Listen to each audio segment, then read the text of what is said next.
चलिए अब बात करते हैं चीन की। दरअसल में गलवान से लेकर पेंगोंग तक पिटने के बावजूद बीजिंग में बैठे लाल सुल्तान और उसके प्यादे सैनिक सुधरने का नाम नहीं ले रहे। खबरों के मुताबिक चीन कैलाश मानसरोवर इलाके में मिसाइल साइट बना रहा है, नए फ्रंट खोलने की प्लानिंग कर रहा है।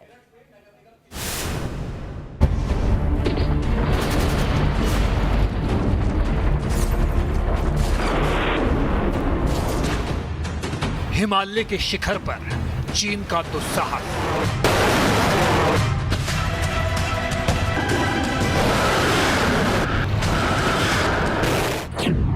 कैलाश मानसरोवर पर तैनात की SAM मिसाइल।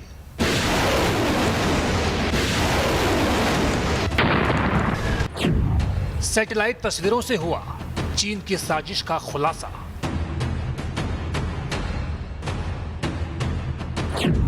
लद्दाख से अरुणाचल तक भारत के खिलाफ मिसाइलों की तैनाती।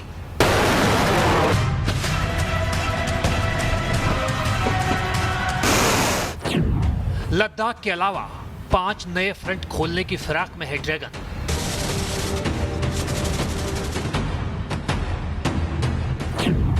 ड्रैगन ने 7 जगहों पर तैनात की सरफेस टू एयर मिसाइल।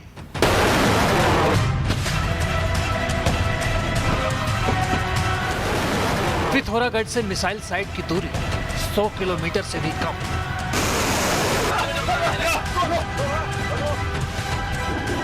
चीन ने लिपू लेक ट्राई जंक्शन पर भी तैनात की सरफेस टू एयर मिसाइल।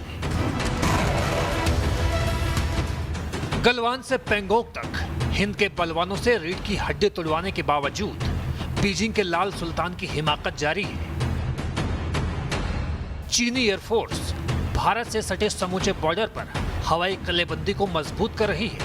ताजा सैटेलाइट तस्वीरों से खुलासा हुआ है कि चीन कैलाश मानसरोवर के पास जमीन से हवा में मार करने वाली SAM मिसाइलों को तैनात कर रहा है।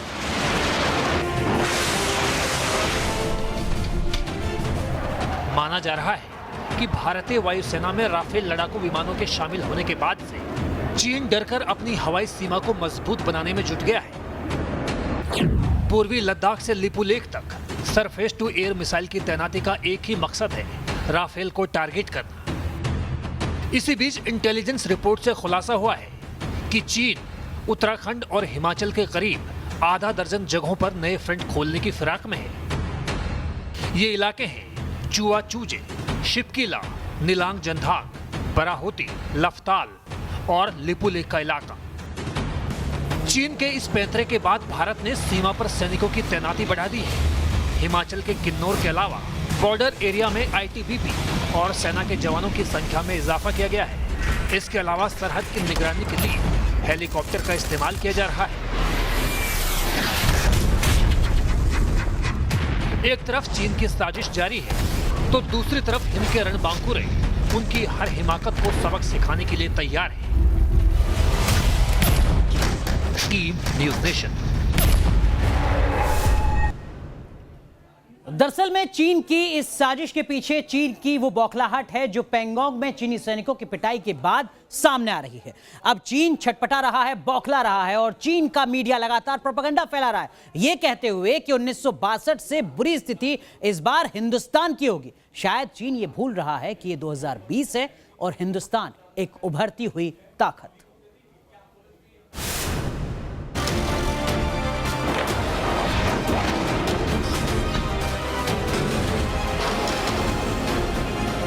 तस्वीरें चालबाज चीन के दिमाग में जारी उस फितूर की, जिनकी बदौलत वो दुनिया भर की जमीन कब्जे के सपने देख रहा है।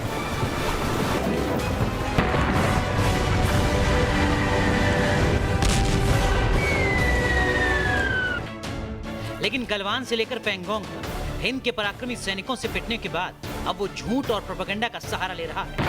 LOC में लाइव फायरिंग की तस्वीरें जारी कर चीन मिलिट्री वॉर गेम खेल रहा है। ड्रैगन की प्रोपेगेंडा अखबार ग्लोबल टाइम्स ने हिंदुस्तान के खिलाफ जहर उगलना शुरू कर दिया है। चीन के प्रोपेगेंडा अखबार ग्लोबल टाइम्स ने अपने संपादकीय में लिखा है, भारतीय सेना ने सीमा पर फिर से स्टंट किया है। उन्हें हमेशा लगता है कि चीन पूरे हालात के बारे में सोचते हुए उकसावे पर समझौता करेगा। हालात को अब और गलत ना समझा जाए। अगर पेंगोंग झील में कोई विवाद है तो उसका अंत सिर्फ भारतीय सेना की नई हार में होगा। ड्रैगन ने यह भी आरोप लगाया है कि भारत क्षेत्रीय स्थिरता की जगह आक्रामकता को अपना रहा है और ये खुली धमकी दे रहा है कि भारत अमेरिका या कुवैत की ताकत के भ्रम में न रहे। ग्लोबल टाइम्स में दर्ज खिदड़ बप्की के मुताबिक पीएलए के पास देश के हर इंच की रक्षा करने के लिए पर्याप्त बल है। चीन भारत को शांति बनाकर साथ रहने के लिए स्वागत करता है। अगर भारत प्रतियोगिता में उतरना चाहता है तो चीन के पास उससे ज्यादा साधन और क्षमता है। अगर भारत को सैन्य टक्कर लेनी है तो पीएलए भारतीय सेना को 1962 से ज्यादा नुकसान कराएगी ही। दरअसल गलवान में मिली गर्दन तोड़ शिकस्त के जख्मों को चीन अभी भूल भी नहीं पाया था कि दूसरी बार बड़ा झटका लगा पेंगोंग लेक के दक्षिणी किनारे पर। भारत ने ड्रैगन के नापाक मंसूबों को खाक में मिलाने के लिए बॉर्डर पर पूरी सामरिक तैयारी कर ली है। हिमालय से लेकर दक्षिण चीन सागर में भारत की पेशबंदी से ड्रैगन बौखला गया और प्रोपेगेंडा करने में जुट गया। T news nation. दरअसल में सरहद पर हिंदुस्तान की तैयारी पुख्ता है, लेकिन इसे और धार देने के लिए सरकार सेना को अत्याधुनिक हथियार मुहैया कराने में जुटी है। पिनाका रॉकेट लॉन्चर की खरीद के लिए सरकार ने करीब 2500 करोड़ रुपए की डील सील की है।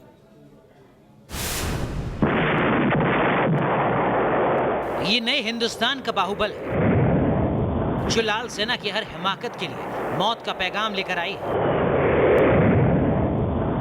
ये पिनाका है जो सरहद पर ड्रैगन की अकड़ को तोड़ने के लिए काफी है। पिनाका वो ब्रह्मास्त्र है जो हर 4 सेकंड में मौत बरसाती है। 90 किलोमीटर तक दुश्मन का बचना नामुमकिन है।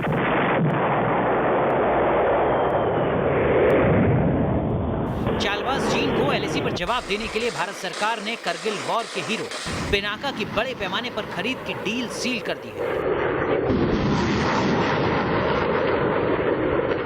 रक्षा मंत्रालय ने पिनाका रॉकेट लॉन्चर खरीदने के लिए 2580 करोड़ रुपए का समझौता किया।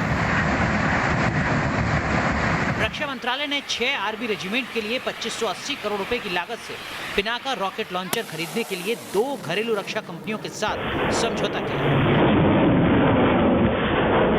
टाटा पावर कंपनी लिमिटेड और लार्सन एंड टर्बो के साथ पिनाका खरीद को लेकर डील सील हो गई। इसके साथ ही रक्षा क्षेत्र के सरकारी उपक्रम भारत अर्थ मूवर्स लिमिटेड को भी इस परियोजना का हिस्सा बनाया गया। BEML ऐसे व्हीकल की सप्लाई करेगी जिस पर रॉकेट लॉन्चर को रखा जाएगा। रक्षा मंत्रालय के मुताबिक 6 पिनाका रेजिमेंट में automated gun aiming and positioning system के साथ 114 लॉन्चर और 45 कमांड पोस्ट भी होंगे। T news nation. दरअसल में चीन की विस्तारवादी नीति के खिलाफ अब हर वो देश पलटवार पर आमादा है जो अब तक खामोश था। फिलीपींस के विदेश मंत्री ने चीन को दो टूक जवाब दिया है कि चीन साउथ चाइना सी के हमारे इलाके में घुसा तो हम मदद के लिए अमेरिका को बुलाएंगे।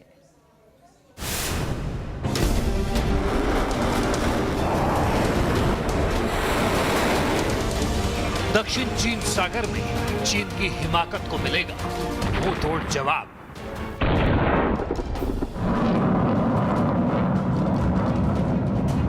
जमीन खोर चीन के खिलाफ अब होगा जबरदस्त पलटवार।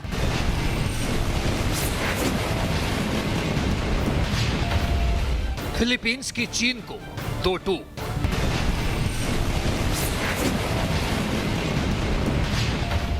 साउथ चाइना सी में हिमाकत की तो अमेरिका के साथ मिलकर देंगे सॉलिड जवाब। चीन के दक्षिण चीन सागर में दबदबा कायम करने की कोशिशों के खिलाफ फिलीपींस खुलकर सामने आ गया है। फिलीपींस के विदेश मंत्री थियोडोरो लॉक्सिन जूनियर ने चीन को चेतावनी दी है। उनके मुताबिक चीन अगर साउथ चाइना सी के फिलीपींस के इलाके पर हमला करेगा तो अमेरिका की मदद ली जाएगी।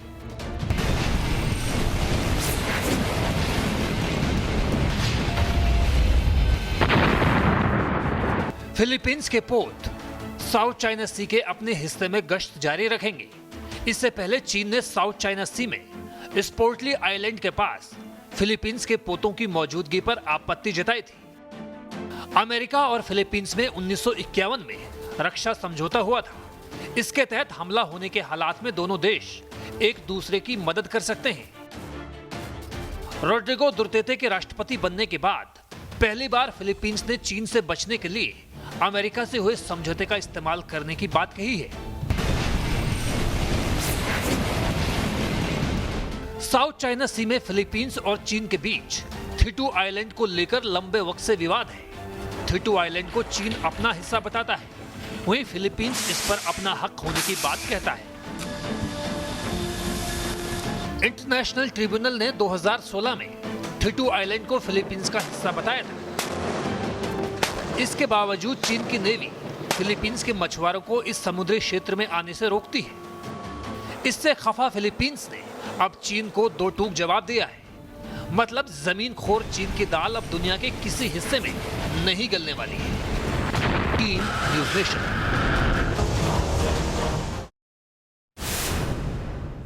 और अब बात इजराइल की। इजराइल और संयुक्त अरब अमीरात के बीच सोमवार को पहली कमर्शियल फ्लाइट शुरू हुई।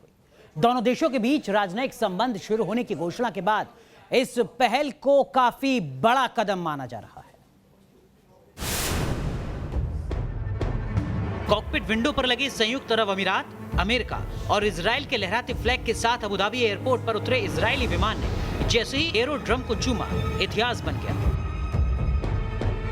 इजराइल के एल अल विमान से इजराइल और अमेरिका के अधिकारी 3 घंटे की यात्रा कर यूएई पहुंचे।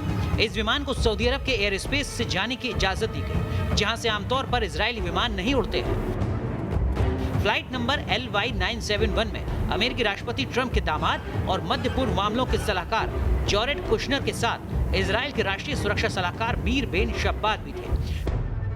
साल 1948 में इजराइल के गठन के बाद यूएई तीसरा अरब देश है जिसने इजराइल को मान्यता दी है। संयुक्त अरब अमीरात ने पिछले हफ्ते इजराइल का बहिष्कार करने वाले कानून को खत्म कर दिया, जो 1972 से लागू था। इसी महीने दोनों देशों के बीच सीधी टेलीफोन सेवा भी बहाल हो गई है। 13 अगस्त को अमेरिका की मध्यस्थता से दोनों देशों में हुए समझौते की घोषणा की गई थी। यूएई से पहले मिस्र और जॉर्डन ने इजराइल को आधिकारिक रूप से मान्यता दी थी।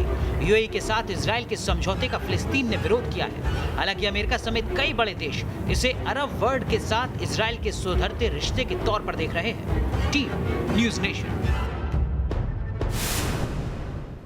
छात्रों और विपक्षी पार्टियों के हंगामे के बावजूद और जेईई की परीक्षा करवाई गई है। सभी छात्र तय समय पर अपने परीक्षा केंद्र पर पहुंचे।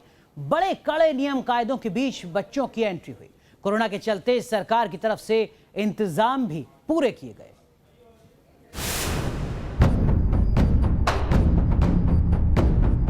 हंगामा हुआ, प्रदर्शन हुआ,